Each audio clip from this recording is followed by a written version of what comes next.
Well, howdy, ladies and gentlemen. Welcome back to economics class. So today we kind of want to talk about organized labor, or the labor union, and kind of its role in the economy, and a little bit about its history. The labor union, the idea, it's a little bit of a descendant of the medieval guild system. In some ways, it's a little bit of a predecessor to it.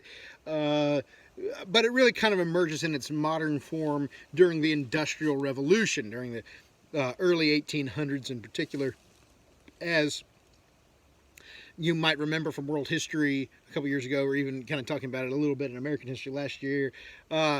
Capitalism, industrial capitalism, was one of the greatest gifts that God ever gave to mankind in terms of raising the standard of living and raising the overall standard of riches and so forth in the long term. But in the short term, when it got started, you would not have wanted to be working in those factories, right? It was a bad deal. You had extensive child labor, which was bad for adult workers because it gave them more competition. It was bad for the kids because, for obvious reasons. We're talking to the point of like literally children the age of 9 having to work 12-hour days. We're talking about a situation where you didn't get any overtime. Like, overtime wasn't a thing. The 40-hour week wasn't a thing. And so conditions were difficult, and a lot of times there was very poor safety, particularly in mining jobs and stuff like that. And so the response, and on top of that, so the problem was, obviously, these jobs, which were terrible, were still the best that people could do, or else they wouldn't be doing them, right? So if they could make more money doing something else, they would be doing it, but they're still stuck with this. But it's a really bad situation. It's not an enjoyable life. So what they began to do is they say, I don't have a lot of leverage to negotiate because I'm one worker is thoroughly replaceable. We talked in the last couple of videos about the idea of replaceability being like one of the key things about keeping your wages high.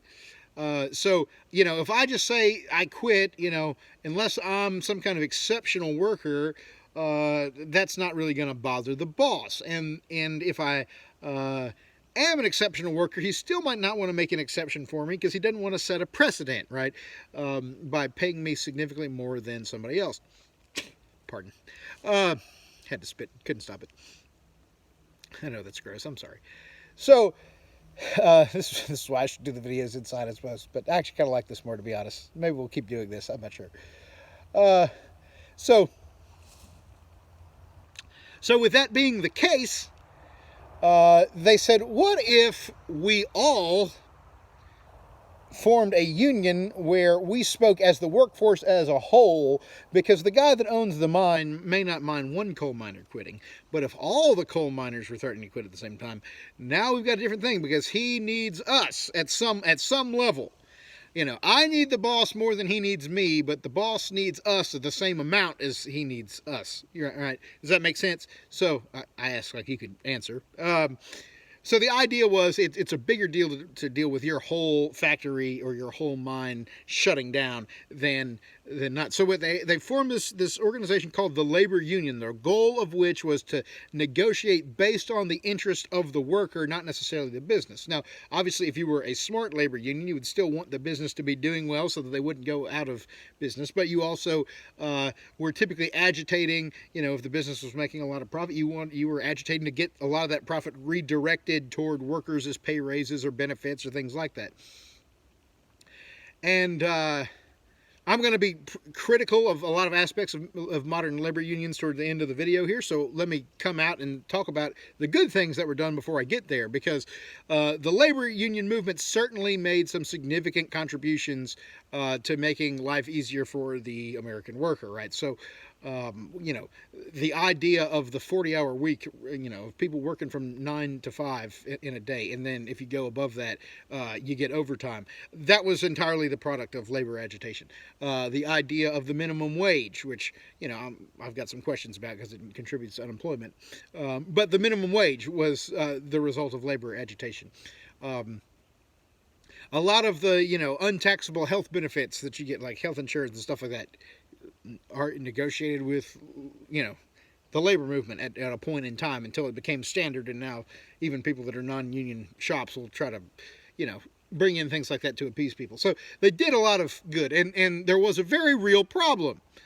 I once knew an old man who from Kentucky.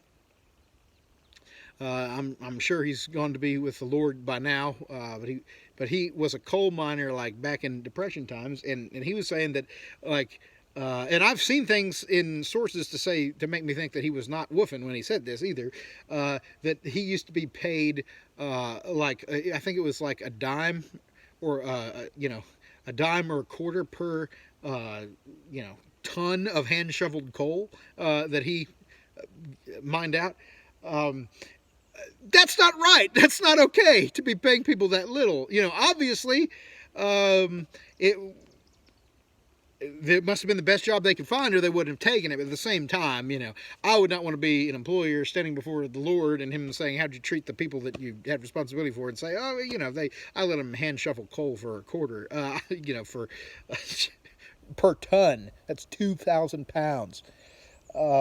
So when the labor unions got started, there was a problem. Problem is, after they won some of the fights they won, they kind of kept pushing too far. We'll get to that in a minute.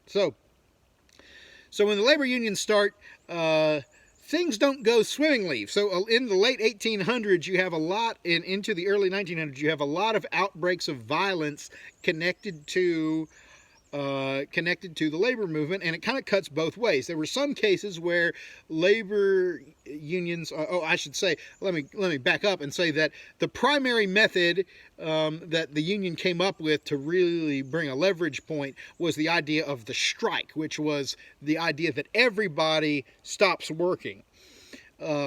Now, complicating factor is if the union decides to strike, then what happens if one person doesn't want to, right? So the people that would break the strike and go to work anyway became known as scabs, was the pejorative name that they gave them. And in reality, and this is what part of where I have a little bit of a problem with the unions, even for the good they did do, is that if you're a person that you just are like, I feel like I need to go to work, and you cross the picket line, you were then treated as a traitor, oftentimes physically assaulted, literally. So strikes sometimes would turn violent because, you are the owner of the factory. You've put up the money to start this factory. You're paying everyone's salaries, and they're refusing to work. And so you're going in and like, why is my factory not running? And you have all these cases of people that would sometimes tie themselves up to machinery so they couldn't operate it without killing them, and all this kind of stuff. Sometimes, strikers would start to riot, and they throw things and break property, and sometimes hurt. But then the bosses were really, really bad about the violence too. So maybe if you watch some Westerns, you might remember the Pinkertons, who were the first private detective agency in America. The whole private eye came from the fact they had this big eye symbol that was the logo of the Pinkertons.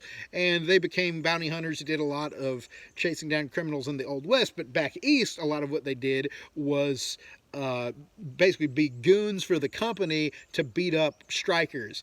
And so so the great, folk singer Woody Guthrie, who, has like dozens of songs that he wrote about different times that Union thugs had either killed a Union member or attacked a Union. Now, he also was a communist, so take it with a grain of salt. But the reality is that factually happened a lot. Now Woody was not writing songs about, the times that the strikers were riding against the, hardworking business owners too, right?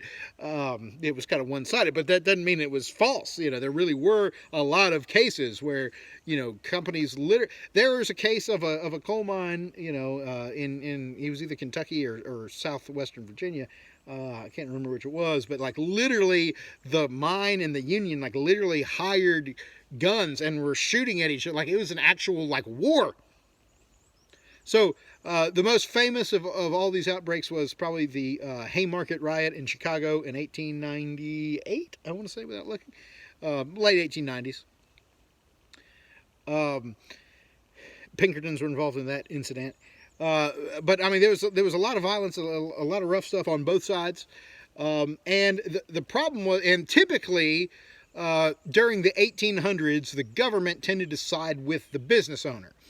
And so you had a pro-ownership approach to labor violence among the 19th century presidents. One of the watershed moments of this is the Pullman car strike, which is where the employees of the Pullman Railroad Company went on strike, which was a big deal because the Pullman Railroad Company was largely responsible for delivering the U.S. mail, and by doing that, it would endanger certain fundamental functions of the United States government. So the president, I want to say it might have been Benjamin Harrison, possibly Cleveland, one of those guys that no one thinks about anymore, unless you're a history teacher like me. They kind of ordered the strike to be over and said, if we have to use the army to do it, we'll do it. Theodore Roosevelt comes in, who's the first of the presidents of the progressive era, and he kind of shifts policy in a big way, and he actually becomes the first president to take the side of the labor union in one of these disputes related to a mine, and again, kind of uses the argument that particular enterprise was vital to security. And so, next thing you know, you have this situation here where, things have kind of flipped and the unions are ascendant for a period of time. In a couple kind of landmarks in their organization, you had the Norris-LaGuardia Act of 1932. This is a lot of this is going to be connected to the New Deal of Franklin Roosevelt. Outlawed the practice of hiring only workers who agreed not to join the union. So it used to be, there was that time where, a boss could say, I'm not going to hire you if you form a union, and then Norris-LaGuardia undid that. Now that has since been, repealed in different ways. I'm pretty sure. We'll talk about that in a minute. You got the National Labor Relations Act, known as the Wagner Act. It protected the rights of workers to form unions and also to use strikes. So you couldn't, in that case, be fired for striking if you're working in the private sector. Public sector is a different deal. We'll talk about that in a second. The Fair Labor Standards Act set a minimum wage. That's one of the really important regulatory laws that ever passed. 1938 Fair Labor Standards. So that set the minimum wage. Required extra pay for overtime work, and banned most child labor. And so coming into World War II, the unions were kind of at the height of their political power.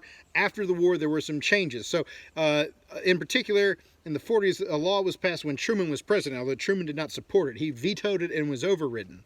A law was passed known as the Taft-Hartley Act that took away some of those protections. It limited union activities, and part of the reason they did that was there were certain businesses that they thought were vital for national security that didn't want to run the risk of them striking in the midst of this new Cold War scenario. And the other thing is, labor unions were starting to over a period of time, the labor unions start to lose some of their cachet. So they were a very respected institution at one point in time, but they start to lose their reputation, and for some very good reasons. One of the reasons was, from the beginning, the labor movement had a lot of radicals involved, either anarchist or communist. Now, there's a lot of good labor union leaders that were neither, and some of them worked really hard to drive communists out of their unions. However, there was always that radical element within the labor union. The hard left, like the Marxist left, were deeply embedded into a lot of these labor and worked really hard to do that. So that was one thing. Another thing is the mafia really got their hands in a lot of the unions, particularly ones like the Teamsters and stuff like that. And where so let's say you've got a unionized business. Well, the mob saw if they can seize control of that labor union, either through bribery or threats or whatever, now that business literally has to do whatever they want. So, for instance, the truck drivers union, I'm pretty sure this is a real thing that happened, if I'm not mistaken.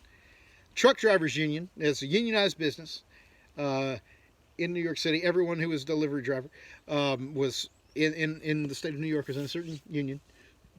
So the mob gained control of it, either through bribing the leadership or by threatening the leadership to do what they say, or else, see, you have a beautiful house here, it'd be a shame if it burned down tomorrow, that whole thing. So, the mafia wants a certain cut, and then they want the businessmen to pay them a certain thing, and so some mafia goon shows up at the house and says, hey, we want you to, pay us this cut of your profit, or it'd be a shame if, everyone went on strike and your whole business was shut down for days at a time, right? So, so the mob really infiltrated these labor unions, and they made a lot of money using their power within the labor union as a means of extortion. The third thing is that some of the demands started to get a little ridiculous. Part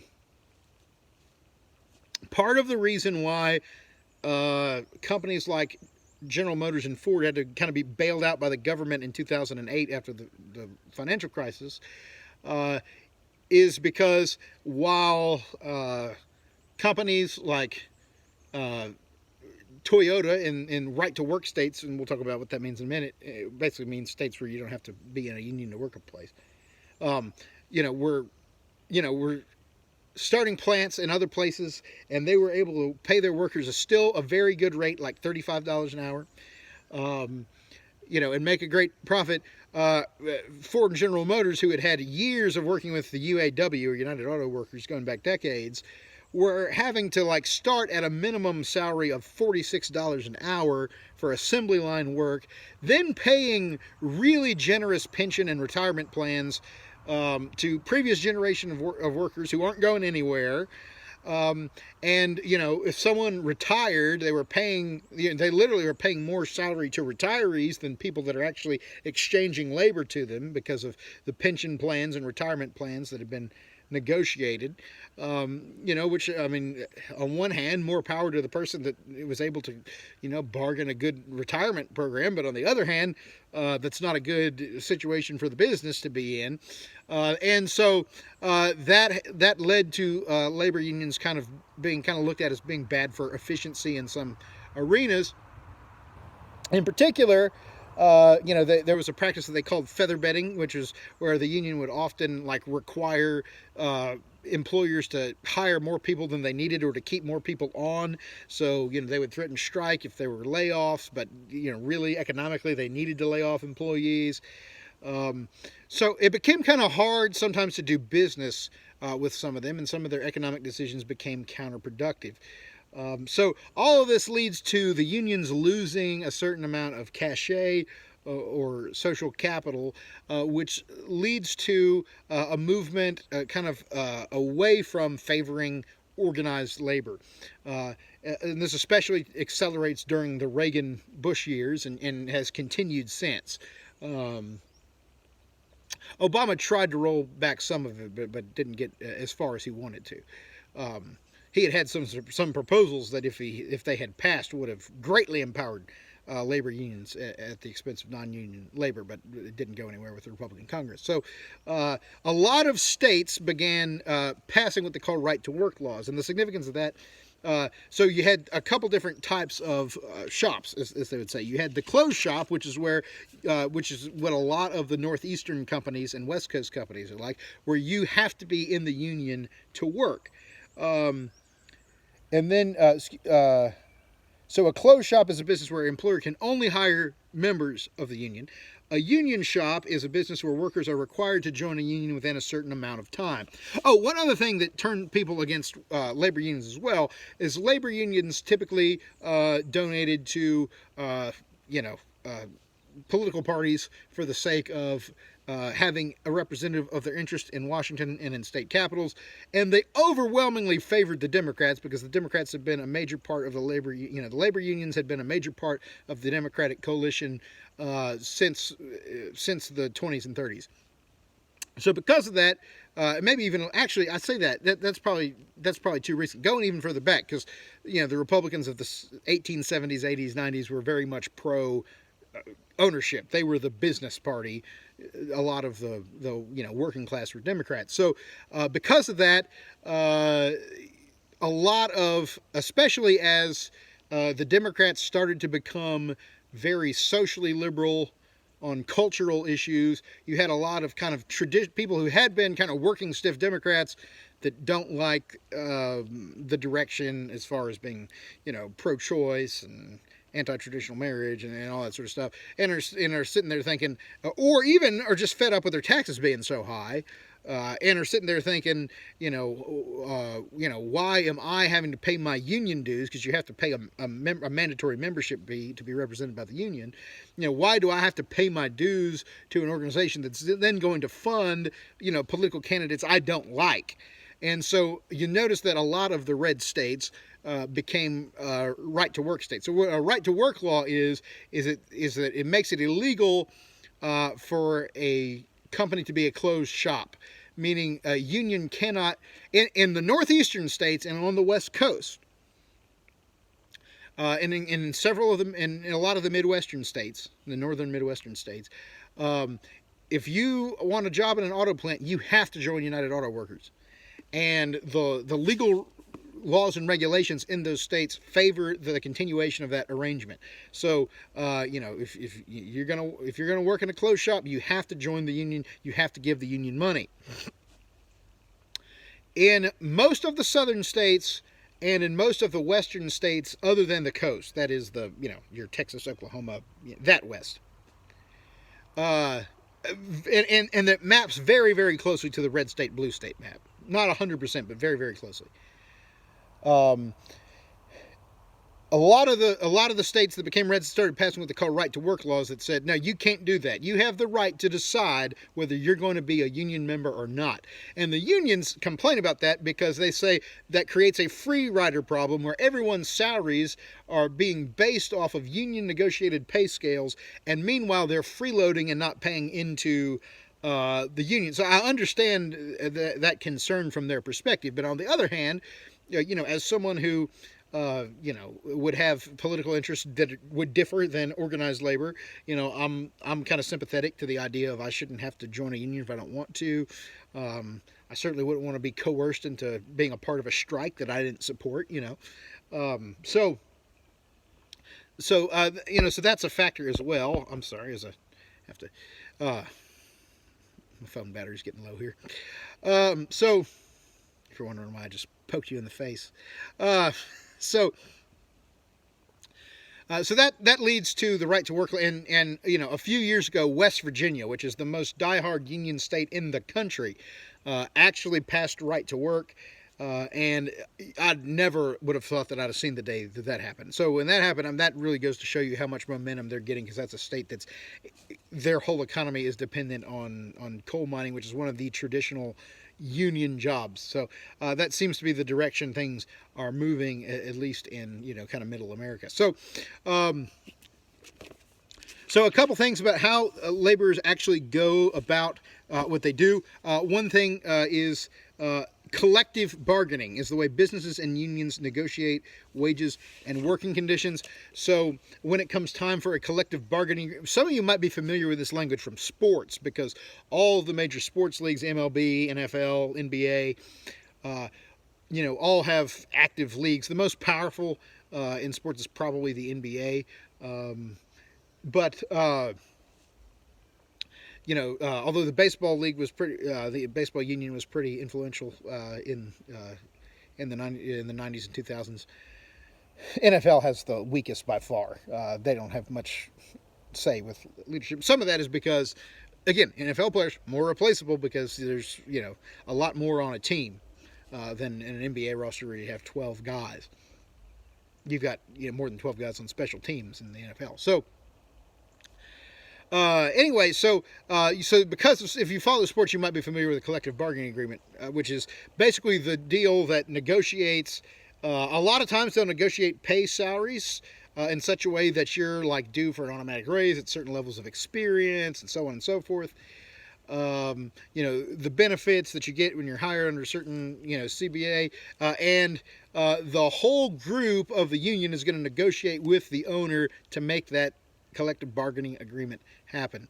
And once a thing has been collectively bargained and the contract is signed, at that point it becomes law, because it can be, the terms of that contract are enforceable. So if since we talked about sports leagues, we'll say it again. So let's say you've got all right, so right now the NBA and the Players Union are negotiating. What are you going to do? Are you going to cut the players' pay in light of the fact that they're going to get fewer games in this year, even if they are able to come back, which they don't know if they will? Well,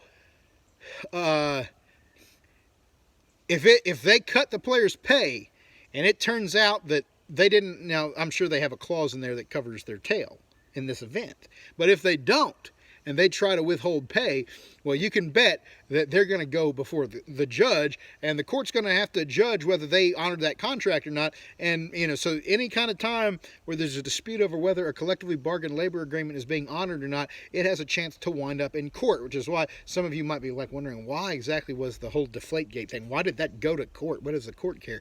Well, it has to do with the particulars of the agreement negotiated between the NFL Players Union and the NFL. So, so collective bargaining kind of becomes legally binding. Another important aspect, if it comes to a point where ownership and the union in a union shop can't get to an agreement, a lot of times, or they can't settle a dispute, a lot of times they'll agree to what they call binding arbitration.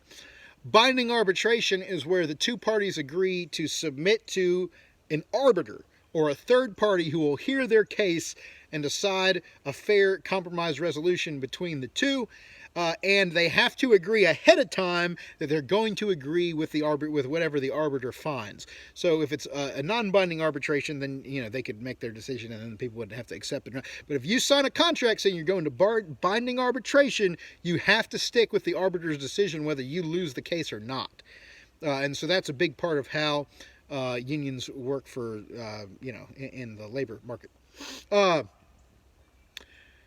One other note that your book didn't have a section on this, but I think it's important, is the public sector unions are a little bit of a different deal. So public sector unions represent government employees, and the biggest examples of these are the National Education Association, or the NEA, and the various policemen's unions and so on.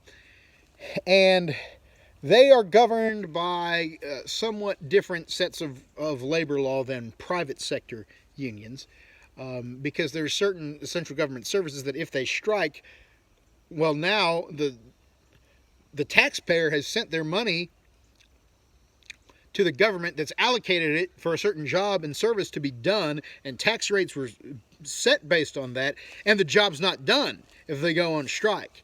And so I am very much opposed to the ability to strike of public sector unions. That's a highly debated topic. There was a case a few years ago in a state where all the teachers the public school teachers union went on strike in that state.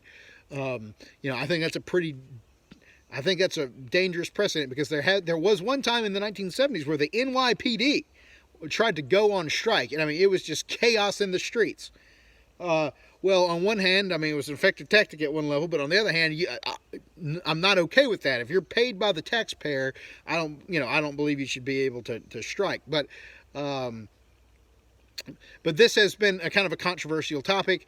There was a referendum in Wisconsin back when Scott Walker was the governor a few years ago that actually took away the right of public sector unions to strike, in a state that, again, had been a very strong and pro-union state.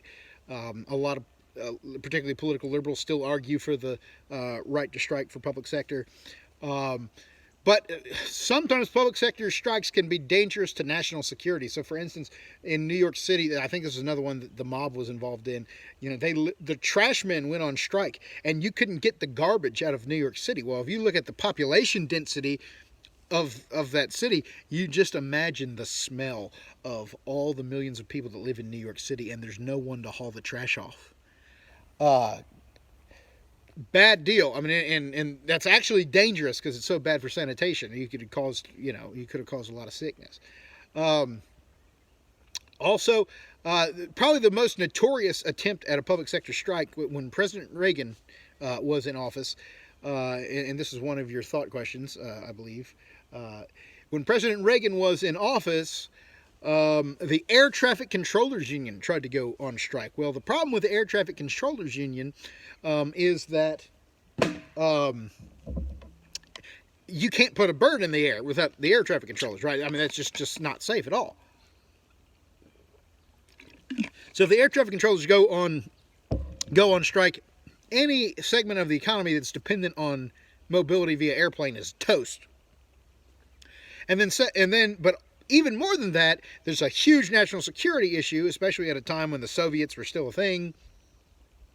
Because you've got to be able to coordinate civilian and military airplanes and all this stuff. So President Reagan just said, you know what?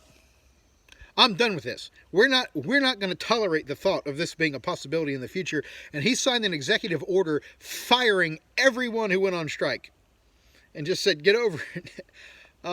And that flexing of the muscles really was a major shift in the direction away from labor unions being powerful, especially in the public sector. Some state governments and city governments are going bankrupt trying to pay retirement plans for policemen and stuff like that because their unions were so strong. The NEA, the National Education Association, which is the public school teachers union, probably has done more to prevent quality education policy and innovation and new ideas than anyone. And there's a lot of really good innovative ideas in education that shouldn't be a partisan thing, that Republicans and Democrats should be able to work together on, but a lot of Democrats oppose them because they're so dependent on contributions from the teachers union, and the teachers union doesn't want competition for the public schools.